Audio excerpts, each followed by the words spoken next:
ভাই আলাদাই ঝামেলা, মানে কালকে থেকে আমি লিটারালি ভিডিওটা যখন থেকে পোস্ট করেছি, আমি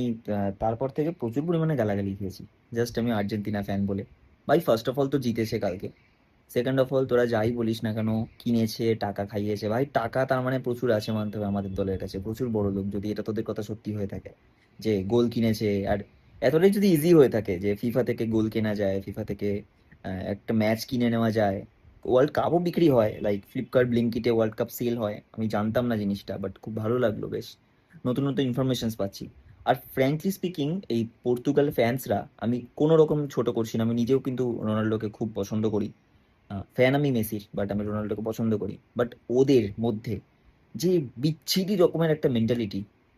যেভাবে ওরা মানে মানে ছোট করার ভাই লেভেল পেরিয়ে গিয়েছে ওরা, মানে আমি সাপোর্ট করি বলে আমার মা বোন তুলে গালাগালি দিচ্ছে ভাই, আলাদা লেভেলে চলছে ভাই। শুধু তোদেরকে একটাই কথা ভাই, এটা ইন্ডিয়া খেলছে না ফার্স্ট অফ অল, অন্য একটা দেশ, যে রোনাল্ডো না তোকে চেনে, যে রোনাল্ডোকে তুই দিনের পর দিন ধরে ইনস্টাগ্রামে মেসেজ করিস হ্যাপি বার্থডে, গুড মর্নিং এসব মেসেজ করিস, শুনো না তোকে সিন করে, না তোকে ফলো ব্যাক দিয়েছে, ভাই তোদের আলাদাই ভাই, তোদের আলাদাই। বাট ভালো লাগে, এই এই ঝামেলাঝাটি হয় বলেই ফুটবলটা জমে।